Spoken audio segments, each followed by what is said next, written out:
I had been in Tehran for 10 days. Despite my reluctance, in the end, my entire family came to see me. I didn't know whether or not they knew about my European failure. I was scared that they would be disappointed. You must speak good German now. I know how to say Ich lieb dich, he. Yes, I speak a little. Thank you for the flowers. This is Uncle Ardisher, my mother's uncle. He's retired from the national education system. When I think of Vienna, I immediately think of Sisi. You must have seen the film starring Romy. Yes, that's Mina, my first cousin.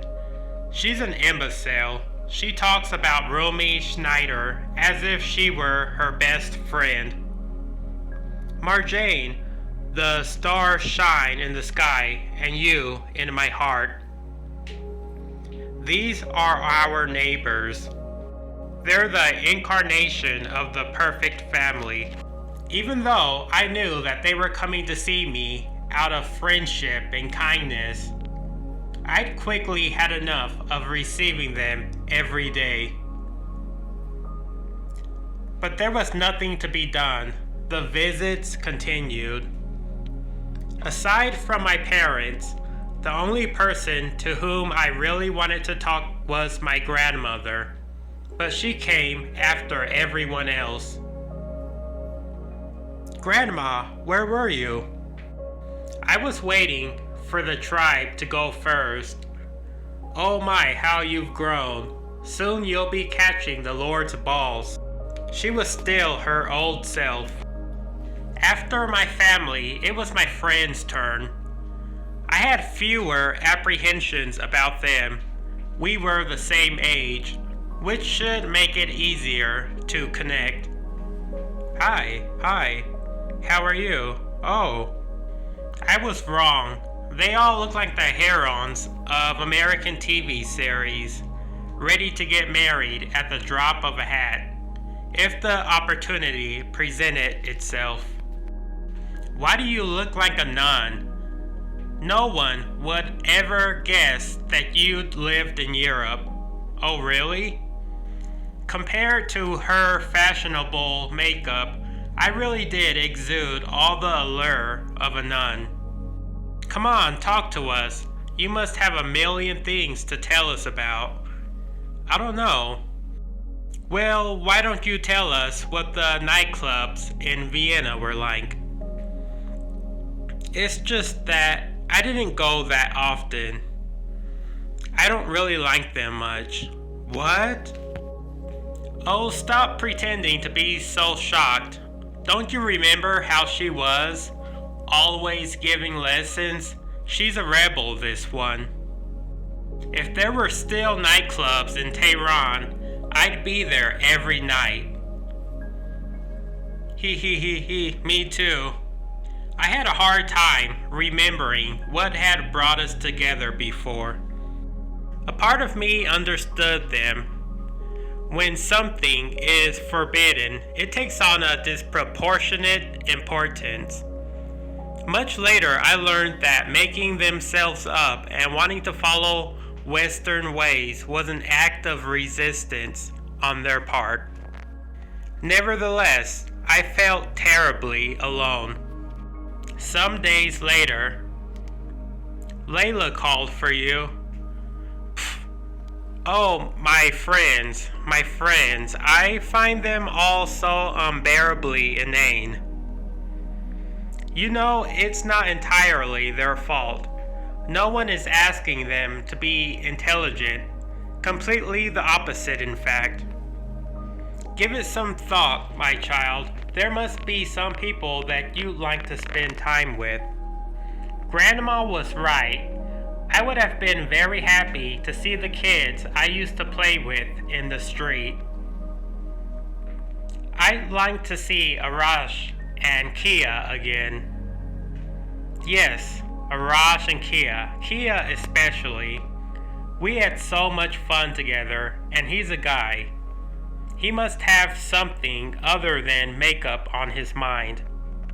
My mother's response seemed normal.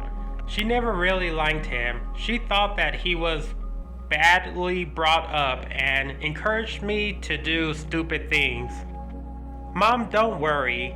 We're all grown up now. If I see him, we're not going to break windows or attack people with nails.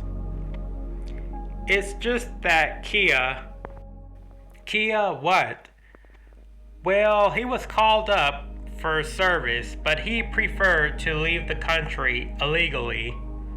And where did he go? Nowhere. They arrested him. Then, like everyone else, he was required to do his military service. They sent him to the front and then what? Is he dead? Almost dead? Yes, well, how do you say he is disabled? I decided to go see him. I learned that his family had moved. My mother set up an inquiry in the neighborhood and finally found their telephone number. Hello, could I please speak to Kia? Let me get him. Kia. Telephone. Kia, hi, do you remember me? No. And Massacre Ramin with nails? Does that ring a bell? Margie, is it you? No, this is her mother. Oh, it's so good to hear your voice. When can we see each other? Tomorrow, if you want.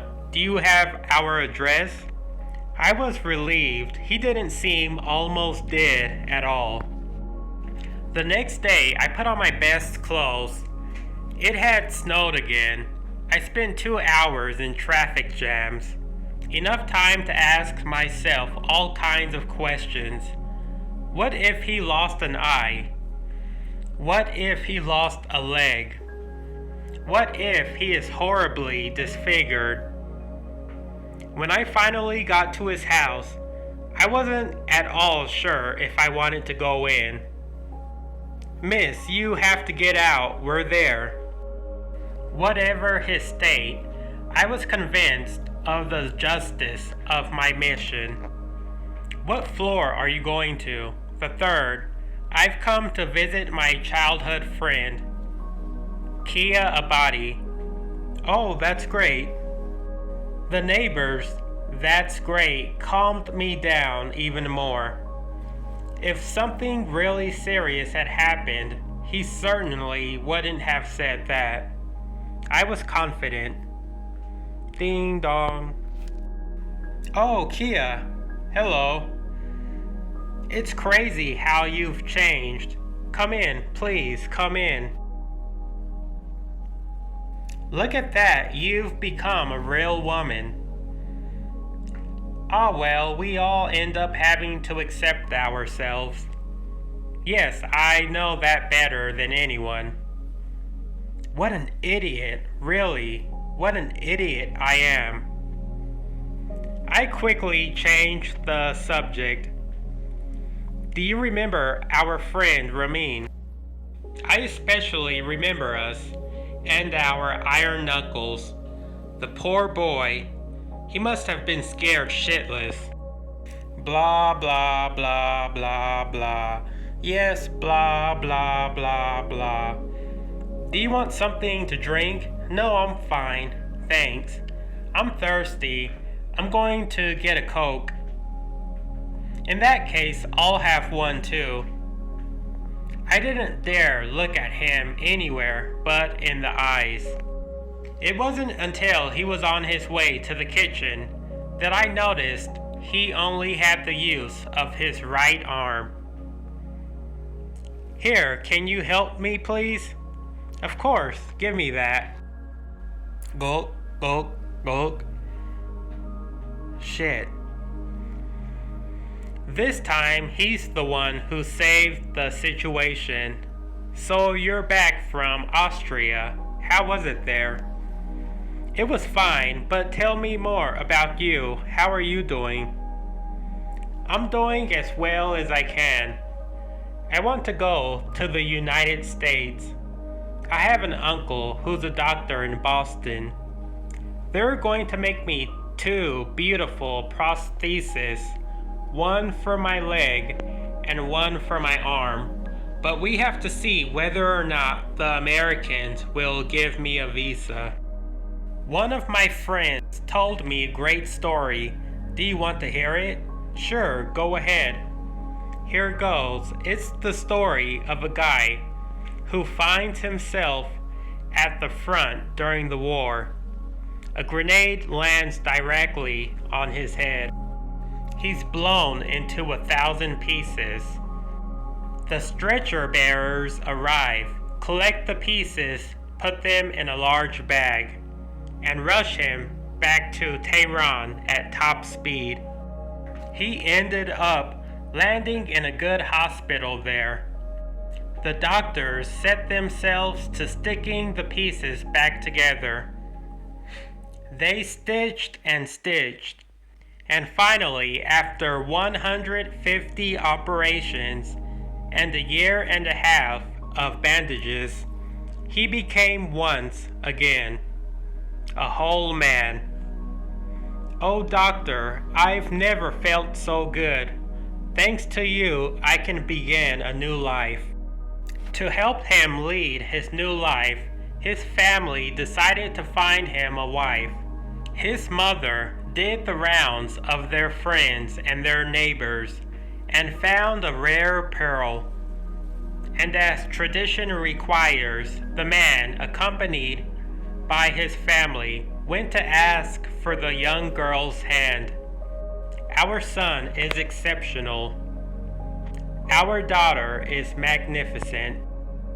After long negotiations over the amount of the dowry, the wedding rings, the dress, the flowers, the hairdresser, the makeup artist, the wedding video crew, the caterers, the waiters, the musicians, the number of guests, the 2 families reached an agreement. It's the most beautiful day of my life. I'll love you forever. In Iran, it's the husband who must pay his wife a dowry. And what comes after the wedding? I don't know. After the wedding comes the honeymoon night. My dear, I can't wait any longer. I'm coming, my doe. I'm coming. Oh, your mother was right to say you were exceptional. You are so. In the name of God, what in the world is that? Why isn't it in the right place? Oh well, it's no big deal. It still works.